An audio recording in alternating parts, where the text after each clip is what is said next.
नमस्कार, welcome to study IQ। मैं हूं प्रशांत धवन। नाउ यहाँ पे आप देख पाओगे यूरोप मर सकता है। ये जो लाइन है दुनिया भर में गूंजी है। BBC, हिंदुस्तान टाइम्स, CNN सब ने ये न्यूज़ कवर करी है, क्योंकि ये बात किसी जियोपॉलिटिकल एनालिस्ट, किसी रिपोर्टर ने नहीं कही। फ्रांस के प्रेसिडेंट इमैनुअल मैक्रों पूरे यूरोप को ये बताते हैं कि जिस तरीके से चीज़ें चल रही हैं, पॉसिबिलिटी है कि यूरोप मर सकता है आने वाले समय में। अब क्वेश्चन यहां पर यही आता है कि फ्रांस बाय द वे एक बहुत ही ताकतवर देश है। यूनाइटेड नेशन सिक्योरिटी काउंसिल में यूरोपियन यूनियन का अकेला मेंबर आपको मिलेगा फ्रांस। उसके अलावा फ्रांस के पास खुद के न्यूक्लियर वेपन्स हैं। अगर हम ओवरऑल ग्लोबल जीडीपी के बारे में बात करें तो नॉमिनल जीडीपी में फ्रांस का स्पॉट आता है 7। तो एक बहुत ही इंपॉर्टेंट कंट्री के प्रेसिडेंट इमैनुअल मैक्रों खुल के कह रहे हैं कि हालत जैसी चल रही है यूरोप मर सकता है। अब क्वेश्चन यहां पर यही आता है कि मगर इमैनुअल मैक्रों ने ऐसा क्यों कहा? यूरोप के बारे में जब हम लोग सुनते हैं, हम इंडियन सुनते हैं यूरोप के बारे में, तो माइंड में आता है खूबसूरत शहर, वेल प्लान्ड सिटीज, खूबसूरत लोकेशंस। लिटरली कई हजारों इंडियंस हैं वो यूरोप के वीजा के लिए वेट कर रहे होते हैं कि यूरोप में पढ़ने का मौका मिल जाए, यूरोप में काम करने का मौका मिल जाए, क्योंकि यहाँ पर सैलरी ज्यादा होती है। जो डेवलप्ड कंट्रीज हैं वहां पर एक बार को एक आदमी महीने के 2 से 4 लाख रुपए भी कमा सकता है। फिर उसके अलावा पॉल्यूशन भी कम है। टूरिज्म के लिए कई हजारों लाखों इंडियंस यूरोप जाते हैं। वो यूरोप जहां पे आपको ताकतवर देश मिलेंगे जैसे कि फ्रांस, जर्मनी, इटली, पोलैंड भी आप कह सकते हैं काफी स्ट्रॉन्ग कंट्री है। और ताकत के नशे में यूरोपियन यूनियन के एक ऑफिशियल ने कुछ साल पहले, मुझे याद है, मैं ये बातें भूलता नहीं हूं, यूरोपियन यूनियन के एक ऑफिशियल ने यह कहा था कि जी दुनिया तो एक जंगल है मगर यूरोप एक गार्डन है। अब हालांकि इस स्टेटमेंट के बाद दुनिया भर के कई कंट्रीज ने, इंडिया, अफ्रीका समेत चाइना, कई कंट्रीज ने यूरोप को यह कहा कि जो ये गार्डन तुमने बनाया है ये दुनिया को लूट के बनाया है, कई लोगों को मार के बनाया है। और इवेंचुअली यूरोप के ऑफिशियल्स को इस स्टेटमेंट को लेकर माफी भी मांगनी पड़ी। मगर कितनी अजीब बात है कि अब उसी यूरोप के एक बहुत ही ज्यादा शक्तिशाली देश के प्रेसिडेंट खुल के कह रहे हैं कि अब यह गार्डन खतरे में आ चुका है, यह पूरा गार्डन मर सकता है। अब क्वेश्चन यहां पर यही आता है कि इमैनुअल मैक्रों ने ऐसा क्यों कहा?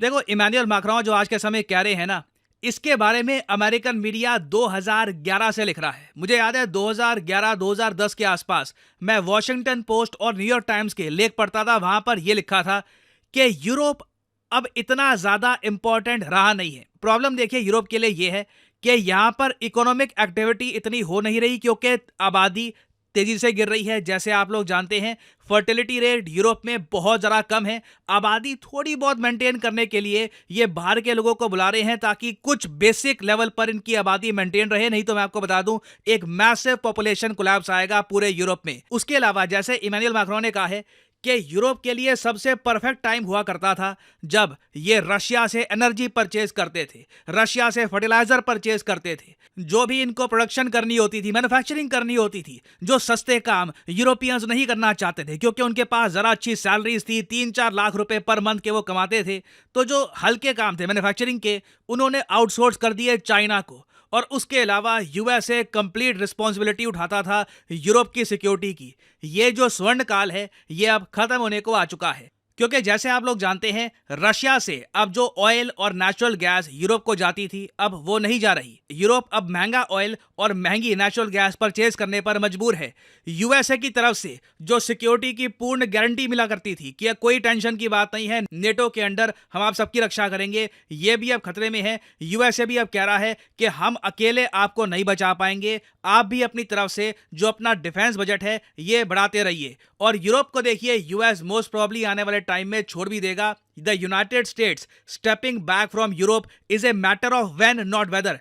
ये बात यूएसए के कई जियोपॉलिटिकल एनालिस्ट हर महीने कहते हैं अपनी रिपोर्ट में। लगातार ये बात बोली जा रही है कि बहुत ही जल्द आप देखोगे कि यूएसए की पॉलिसी में एक बड़ा शिफ्ट आएगा। यूएस कंप्लीटली फोकस करना स्टार्ट कर देगा इंडो पैसिफिक पे, जहां पे आने वाले 50 सालों की जो मेजर गेम है, जियोपॉलिटिकल गेम, ये खेली जाएगी। क्योंकि यूरोप के पास देखिए वेल्थ जो है, पैसा, ये धीरे धीरे कम हो रहा है, यहाँ पे आबादी कम हो रही है, जो जियोपॉलिटिकल इंपॉर्टेंस है यूरोप की ये भी धीरे धीरे कम हो रही है। और अब तो यूरोप के लीडर्स खुद ही कह रहे हैं कि हमारा यूरोप मर सकता है ना। जब ये कहते हैं ना मर सकता है, ऐसा नहीं है कि कोई ज़ॉम्बी एपोकलिप्स आ जाएगा, सब लोग मर जाएंगे, ऐसा कुछ नहीं होने वाला। मरने का मतलब यह है कि जो मजे की जिंदगी यहाँ पर काटी जा रही है, हाई सैलरीज और कोई मेहनत करने की जरा जरूरत नहीं है, सब कुछ साफ है, सब कुछ ऑर्गेनाइज्ड है, मोस्ट प्रॉब्ली ये आने वाले समय में खत्म हो जाएगा। और मैं यहाँ पर कहूँगा कि जो होने वाला है ऐसा नहीं है कि रेवोल्यूशनरी है, आज से पहले हमने कभी देखा नहीं था। आप अगर हिस्ट्री में ज़्यादातर जो सेंचुरीज देखोगे ना, तो वहाँ पर स्थिति यही थी कि इंडिया चाइना डोमिनेट करते थे। इसमें आप जापान को भी आप ऐड कर सकते हैं। आज भी आप देखो, जब आप नॉमिनल जीडीपी की लिस्ट देखते हैं तो कौन कौन से कंट्रीज डोमिनेट कर रहे हैं। बहुत ही जल्द आप जानते हैं इंडिया ओवरटेक कर लेगा जापान और जर्मनी को। तो एशिया से ही दो देश होंगे in the top two nominal GDP के मामले में, और बहुत ही जल्द चाइना भी ओवरटेक कर लेगा यूएसए को। और उसके बाद पॉसिबिलिटी है कि यूरोप के जो बाकी देश है ये नॉमिनल जीडीपी के मामले में और गिरते रहेंगे, और बाकी जो एशियन कंट्रीज हैं ये धीरे धीरे उभर के इनकी जगह ले लेंगे। ये होना ही है। अब क्वेश्चन यहाँ पर यही आता है कि इमैनुअल मैक्रों के पास क्या सोल्यूशन है। इन्होंने जो प्रॉब्लम है ये तो बता दी, और ऑनेस्टली कोई निराली बात नहीं करी इमैनुअल मैक्रों ने। बस प्रेसिडेंट हैं फ्रांस के, तो ऑलमोस्ट आप कह लीजिए काफ़ी शॉकिंग लगता है। बट ये बात दुनिया भर में कई जियोपॉलिटिकल एनालिस्ट कई सालों से कह रहे थे कि यूरोप अब इन द फ्यूचर इतना इंपॉर्टेंट नहीं रहेगा। तो अभी देखो, यूरोप के लिए सबसे इंपॉर्टेंट काम ये है कि खुद के डिफेंसेस ये स्ट्रॉन्ग करे। रशियन बियर लगातार स्ट्रांग होता जा रहा है, और रशिया पे जो सैंक्शंस हैं उनका कोई भी असर रशियन इकोनॉमी पे अभी के लिए नहीं दिखा। आईएमएफ के हिसाब से रशिया सारी एडवांस्ड इकोनॉमीज को बीट करके 3% से भी ऊपर जीडीपी ग्रोथ रेट दिखाने वाला है। तो ऐसे टाइम में मैक्रोन ये कहते हैं कि सबसे इंपॉर्टेंट ये है कि यूएसए पर जो निर्भरता है डिफेंस के मामले में ये खत्म करनी होगी। यूरोप को खुद अपनी मिलिट्री बनानी होगी, अ यूरोपियन मिलिट्री। अब यूरोपियन मिलिट्री कैसे बनेगी? ऑब्वियस ही बात है, इनको टैक्सेस और बढ़ाने होंगे अपने नागरिकों पर। और साथ ही साथ अब ये भी कह रहे हैं कि हमने देखिए अपनी इकोनॉमी को बहुत ओपन करके रखा है। दुनिया में कोई भी देश है हमारे देश में आकर, हमारे यूरोपियन यूनियन में आके वो सामान बेच लेता है। हमें प्रोटेक्शनिज्म अपनाना होगा। मतलब कि जो भारत में हम बात कर रहे हैं, B Indian buy Indian, Atmanirbhar Bharat, same type की पॉलिसी आप देखोगे यूरोप भी अपनाएगा। Vladimir Putin already make in India की तारीफ कर चुके हैं। आप देखोगे अब बहुत ही जल्द ये लोग मेक इन यूरोप टाइप के जो नारे हैं ये लगाएंगे, और इसका इम्पैक्ट इंडिया पे कितना होगा ये देखना होगा। क्योंकि पॉसिबिलिटी है कि इस सब के बीच में इंडिया को काफ़ी फायदा हो, क्योंकि इंडिया और यूरोपियन यूनियन के बीच में एक फ्री ट्रेड एग्रीमेंट डिस्कस हो रहा है। अगर वो साइन हो जाता है तो इंडिया उन लिमिटेड कंट्रीज में से होगा जिसे एक डायरेक्ट एक्सेस मिलेगा यूरोप की विशाल मार्केट का। तो क्या यूरोप जेन्युइनली मरने वाला है? अगर इन लोगों ने कुछ नहीं किया तो हाँ बिल्कुल ये हेडलाइन सच हो सकती है, यूरोप कुड डाई। और फाइनली यहाँ पे मैं आपसे एक एमसीक्यू पूछूंगा। क्वेश्चन यहाँ पर ये है कि what is the population of European union. मैं यूरोप की बात नहीं कर रहा, यूरोपियन यूनियन की बात कर रहा हूं। तो यूरोपियन यूनियन की आबादी क्या है? ये है यहाँ पे आपकी ऑप्शन 10 करोड़, 45 करोड़, 100 करोड़ या फिर 25 करोड़। लिखिएगा इसका आंसर कमेंट सेक्शन में। जो लोग सही आंसर देंगे उनकी कमेंट को मैं हार्ट दे दूंगा, ताकि बाकी लोग समझ पाएं कि सही उत्तर क्या है।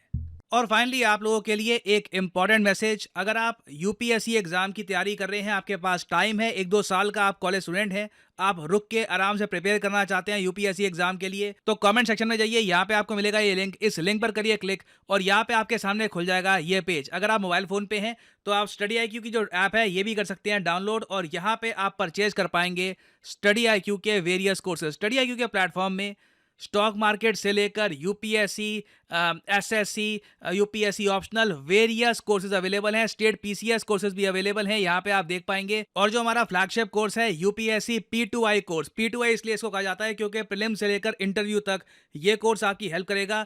इसे आप परचेज कर सकते हैं यहाँ पर कोड PG10 लगाकर। ना यहाँ पे आपको और भी बहुत सारे कोड्स दिख रहे होंगे, सिविल और वेरियस और कोड्स हैं ना। इन कोड्स को आप अगर यूज करते हैं तो आपको मैक्सिमम डिस्काउंट नहीं मिलेगा। अगर आप यूज करते हैं कोड PG10 तो आपको मिलेगा यहाँ पर maximum discount possible. So use the code PG10 and save money. By the way, इस कोर्स में आपको 30 महीने की वैलिडिटी मिलती है, तो मतलब कि पर मंथ आप 1000 रुपए से भी कम पे कर रहे होंगे for your UPSC preparation. So use the code PG10 and save money. इसी नोट के साथ ये है वीडियो का अंत। Thank you for listening and as always may the gods watch over you.